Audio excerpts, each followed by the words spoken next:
اعوذ باللہ السمیع العلیم من الشیطان الرجیم بسم اللہ الرحمن الرحیم رب اشرح لی صدری ویسر لی امری واحلل عقدۃ من لسانی ویفقہوا قولی رب یسر ولا تؤثر وتمم بالخیر وبک نستعین رب زدنی علما۔ السلام علیکم ورحمۃ اللہ وبرکاتہ۔ الحمدللہ ہم سورہ نساء کا ترجمہ و تفسیر کر رہے ہیں۔ 63 آیات کا ترجمہ و تفسیر الحمدللہ ہم کر چکے ہیں۔ آج کا سبق آیت نمبر 64 سے دیکھیے۔ اعوذ باللہ من الشیطان الرجیم وما ارسلنا من رسول الا لیطاع باذن اللہ وما اور ما نہیں ارسلنا ارسل بھیجا نہ ہم نے من رسول من سے رسولوں میں سے یعنی کوئی رسول الا مگر سوائے اس کے کہ لیطاع تاکہ یطاع اطاعت کی جائے باذن اللہ بے سے اذن حکم اللہ کے حکم سے ولو انہم اور لو اگر ان کے ہم وہ یعنی یہ لوگ جب ظلموا انہوں نے ظلم کیا انفسہم نفسہم اپنے نفس پر اپنی جانوں پر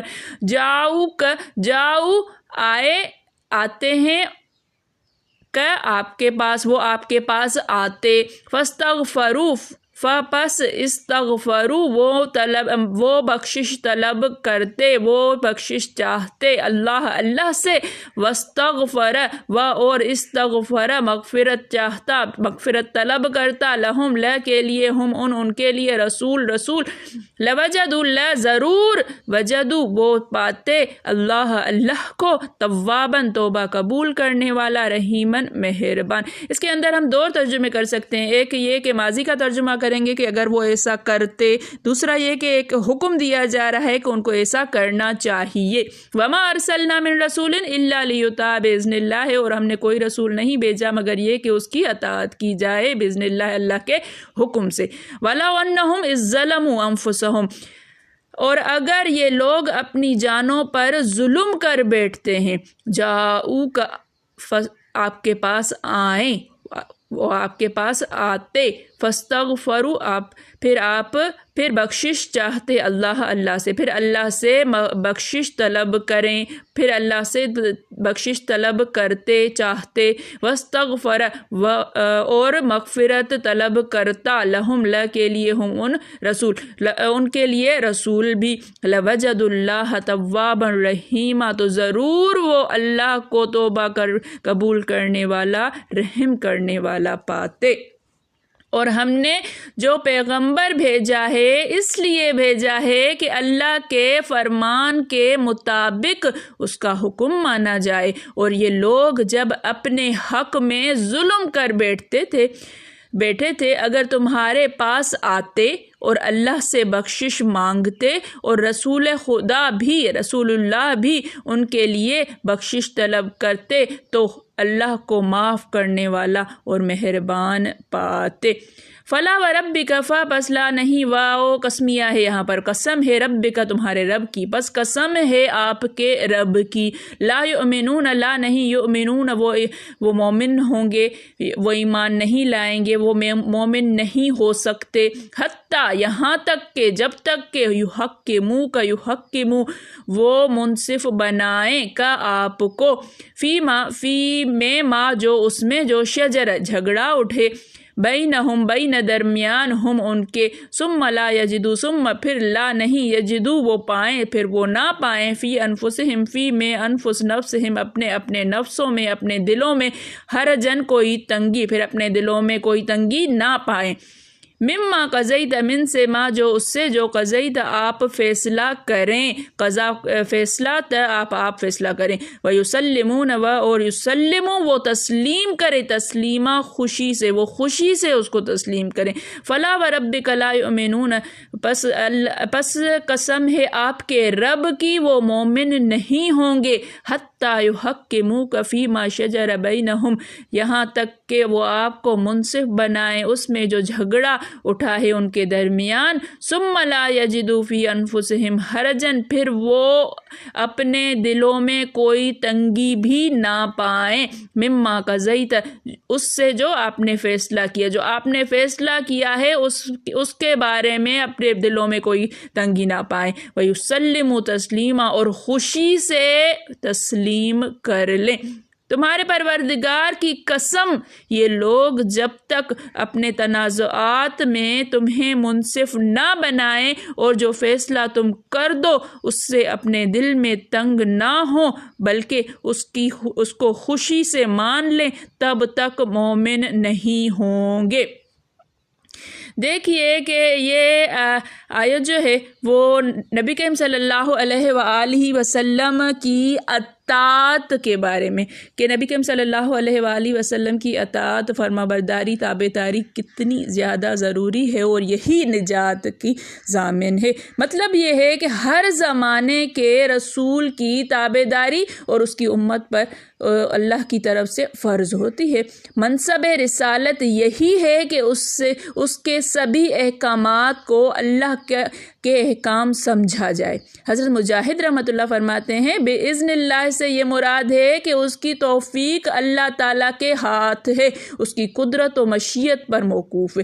جیسے آیت ہے وَلَقَدْ صَدَقَكُمُ اللَّهُ وَعْدَهُ إِذْ تَحُسُّونَهُم بِإِذْنِهِ حَتَّى إِذَا فَشِلْتُمْ وَتَنَازَعْتُمْ فِي الْأَمْرِ وَعَصَيْتُمْ مِن بَعْدِ مَا أَرَاكُمْ مَا تُحِبُّونَ، یہاں بھی اذن سے مراد امر قدرت اور مشیت، یعنی اس نے تمہیں ان پر غلبہ دیا۔ پھر اللہ تعالیٰ عاصی اور خطا کاروں کو ارشاد فرماتا ہے کہ انہیں رسول کے صلی اللہ علیہ وسلم کے پاس آ کر اللہ تعالیٰ سے استغفار کرنا چاہیے۔ پہلے نبی کریم صلی اللہ علیہ وآلہ وسلم کے پاس آئیں اور نبی کریم صلی اللہ علیہ وآلہ وسلم سے التجا کریں کہ آپ ہمارے لیے استغفار کیجئے، ہم بھی استغفار کرتے ہیں، آپ بھی کیجئے، اور خود رسول سے بھی عرض کرنا چاہیے کہ آپ ہمارے لیے دعائیں کیجئے۔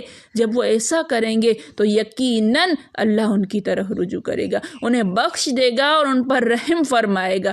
ابو منصور صباغ نے اپنی کتاب میں، جس میں مشہور قصے لکھا ہے کہ عتبہ کا بیان ہے، میں حضور صلی اللہ علیہ وسلم کی تربت کے پاس بیٹھا ہوا تھا جبکہ ایک اعرابی آیا اور اس نے کہا السلام علیکم یا رسول اللہ صلی اللہ علیہ وسلم، میں نے قرآن کریم کی اس آیت کو سنا اور آپ کے پاس آیا ہوں تاکہ آپ کے سامنے اپنے گناہوں کا استغفار کروں اور آپ کی شفاعت طلب کروں۔ پھر اس نے یہ اشعار پڑھے، مطلب یہ ہے کہ جن جن کی ہڈیاں میدانوں میں دفن کی گئی ہیں اور ان کی خوشبو سے وہ میدان ٹیلے مہک اٹھے ہیں، اے ان تمام میں سے بہترین ہستی، میری جان اس قبر پر سے صدقے ہو جس کا ساکن تو ہے، جس میں پارسائی، سخاوت و کرم ہے۔ پھر اعرابی تو لوٹ گیا اور مجھے نیند آ گئی۔ خواب میں کیا دیکھتا ہوں، حضور صلی اللہ علیہ وسلم مجھ سے فرما رہے ہیں جا اس اعرابی کو خوشخبری سنا، اللہ نے اس کے گناہ معاف فرما دیے۔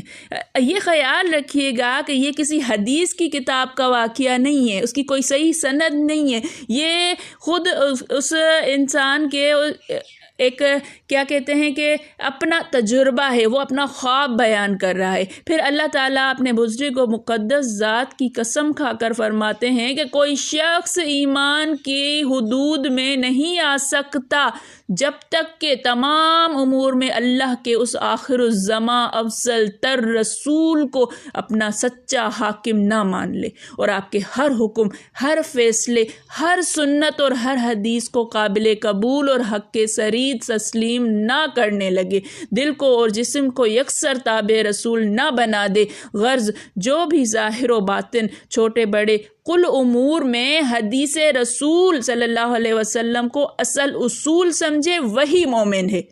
بس فرمان ہے کہ تیرے احکام کو یہ کشادہ دلی سے تسلیم کر لیا کریں، اپنے دل میں ناپسندیدگی نہ لائیں۔ تسلیم کلی تمام احادیث کے ساتھ ہے، یا اپنے دل میں پسندیدگی نہ لائیں، جو حدیث پسند ہے اس پر عمل کیا، جو پسند نہیں ہے اس کو چھوڑ دیا، ایسا نہیں ہوگا۔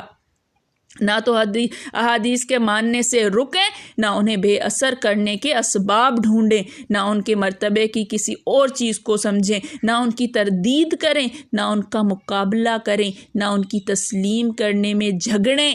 جیسے فرمان رسول ہے، اس کی قسم جس کے ہاتھ میں میری جان ہے، تم میں سے کوئی صاحب ایمان نہیں ہو سکتا جب تک کہ وہ اپنی خواہش کو اس چیز کا تابع نہ بنا دے جسے میں لایا ہوں۔ صحیح بخاری شریف میں ہے کہ حضرت زبیر رضی اللہ تعالیٰ عنہ کا کسی شخص سے نالیوں سے باغ میں پانی لینے کے بارے میں جھگڑا ہو پڑا، تو حضور صلی اللہ علیہ وسلم نے فرمایا، زبیر تم پانی پلا لو، اس کے بعد پانی کو انصاری کے باغ میں جانے دو۔ اس پر انصاری نے کہا، ہاں یا رسول اللہ، یہ تو آپ کے پھپھی کے لڑکے ہیں۔ یہ سن کر آپ صلی اللہ علیہ وآلہ وسلم کا چہرہ مبارک متغیر ہو گیا اور فرمایا، زبیر تم پانی پلا لو، پھر پانی کو روکے رکھو یہاں تک کہ باغ کی دیواروں تک پہنچ جائے، پھر اپنے پڑوسی کی طرف چھوڑ دو۔ پہلے تو حضور صلی اللہ علیہ وآلہ وسلم نے ایک ایسی صورت نکالی تھی کہ جس میں حضرت زبیر کو تکلیف نہ ہو اور انصاری کشادگی ہو جائے اس کی بھی، لیکن جب انصاری نے اسے اپنے حق میں بہتر نہ سمجھا تو آپ صلی اللہ علیہ وسلم نے حضرت زبیر کو ان کا حق کا پورا حق دلوایا۔ حضرت زبیر فرماتے ہیں، جہاں تک میرا خیال ہے، فلا وربک لا یؤمنون حتی یحکموک فیما شجر بینہم ثم لا یجدوا فی انفسہم حرجا مما قضیت ویسلموا تسلیما والی آیت اسی بارے میں نازل ہوئی ہے، اس واقعے کے بارے میں۔ مسند احمد کی ایک مرسل حدیث میں ہے کہ یہ انصاری بدری تھا، اور روایت میں ہے دونوں میں جھگڑا یہ تھا کہ پانی کی نہر سے پہلے حضرت زبیر رضی اللہ تعالیٰ عنہ کا کھجور کا باغ پڑتا تھا، پھر اس انصاری کا۔ انصاری کہتے تھے کہ پانی دونوں باغوں میں ایک ساتھ آئے۔ ابن ابی حاتم میں ہے کہ یہ دونوں دعوے دار حضرت زبیر اور حضرت حاتب بن ابو بلتا تھے۔ آپ کا فیصلہ ان میں یہ ہوا کہ پہلے اونچے والا پانی لے، پھر نیچے والا۔ دوسری ایک زیادہ غریب روایت میں شان نزول یہ مروی ہے کہ دو شخص اپنا جھگڑا لے کر دربار محمد صلی اللہ علیہ وسلم میں آئے۔ آپ نے فیصلہ کر دیا، لیکن جس کے خلاف فیصلہ تھا اس نے کہا، حضور صلی اللہ علیہ وسلم آپ ہمیں حضرت عمر کے پاس بھیج دیجئے۔ آپ نے فرمایا، بہت اچھا، ان کے پاس چلے جاؤ۔ جب یہاں آئے تو جس کے موافق فیصلہ ہوا تھا اس نے سارا ہی واقعہ کہہ سنایا۔ حضرت عمر نے اس دوسرے سے پوچھا، کیا یہ سچ ہے؟ اس نے اقرار کیا۔ آپ نے فرمایا، اچھا تم دونوں یہیں ٹھہرو، میں آتا ہوں اور فیصلہ کر دیتا ہوں۔ تھوڑی دیر میں تلوار تانے آ گئے اور اس شخص کی جس نے کہا تھا کہ حضرت ہمیں عمر کے پاس بھیج دیجئے گردن اڑا دی۔ دوسرا شخص یہ دیکھتے ہی دوڑا بھاگا، آن حضرت صلی اللہ علیہ وسلم کے پاس پہنچا اور کہا، حضور صلی اللہ علیہ وآلہ وسلم میرا ساتھی تو مار ڈالا گیا، اور اگر میں بھی جان بچا کر بھاگ کر نہ آتا تو میری بھی خیر نہ تھی۔ آپ نے فرمایا، میں عمر کو ایسا نہیں جانتا تھا کہ وہ اس جرت کے ساتھ ایک مومن کا خون بہا دے گا۔ اس پر یہ آیت اتری اور اس کا خون برباد گیا، اور اللہ تعالیٰ نے حضرت عمر کو بری کر دیا۔ لیکن یہ طریقہ لوگوں میں اس کے بعد بھی جاری نہ ہو جائے، اس لیے اس کے بعد یہ آیت دے کہ وَلَوْ أَنَّا كَتَبْنَا عَلَيْهِمْ أَنِ اقْتُلُوا أَنفُسَكُمْ أَوْ اخْرُجُوا مِنْ دِيَارِكُمْ ما فعلوه الا قلیل منہم، کہ جو آگے آئے گی 66 آیت نمبر۔ ابن مردویہ میں بھی یہ روایت ہے جو غریب اور مرسل ہے۔ ابن لہیعہ راوی ضعیف ہے، واللہ اعلم۔ دوسری سند سے مروی ہے، دو شخص رسول مقبول صلی اللہ علیہ وسلم کے پاس اپنا جھگڑا لائے، اپنے حق والے کے حق میں ڈگری دے دی، لیکن جس کے خلاف ہوا تھا اس نے کہا، میں راضی نہیں ہوں۔ آپ نے پوچھا، تو کیا چاہتا ہے؟ کہا یہ کہ ابو بکر کے پاس چلے۔ دونوں وہاں پہنچے۔ جب یہ واقعہ حضرت صدیق نے سنا تو فرمایا، تمہارا فیصلہ وہی ہے جو حضور صلی اللہ علیہ وسلم نے کیا۔ وہ اب بھی خود ناخوش ہوا اور کہا کہ حضرت عمر کے پاس چلو. وہاں گئے. پھر وہ ہوا جو آپ نے اوپر پڑھا کہ حضرت عمر نے اس کی گردن ہی اڑا دی. کیوں؟ نبی کریم صلی اللہ علیہ وآلہ وسلم کے فیصلے کو نہ ماننا یہ مومن نہ ہونے کی، مسلمان نہ ہونے کی دلیل ہے. خود کو مسلمان کہلوائے اور نبی کریم صلی اللہ علیہ وآلہ وسلم کو ناانصاف سمجھے. اللہ تعالیٰ سمجھنے کی توفیق عطا فرمائے. میرے پڑھانے میں، آپ کے پڑھنے میں، میرے سمجھانے میں، آپ کے سمجھنے میں کوئی غلطی، خطا، بھول چوک ہو گئی ہو تو میں اللہ کے حضور میں توبہ کرتی ہوں اور معافی کی خواستگار ہوں. ربنا تقبل منا انک انت سمیع العلیم. السلام علیکم ورحمۃ اللہ وبرکاتہ.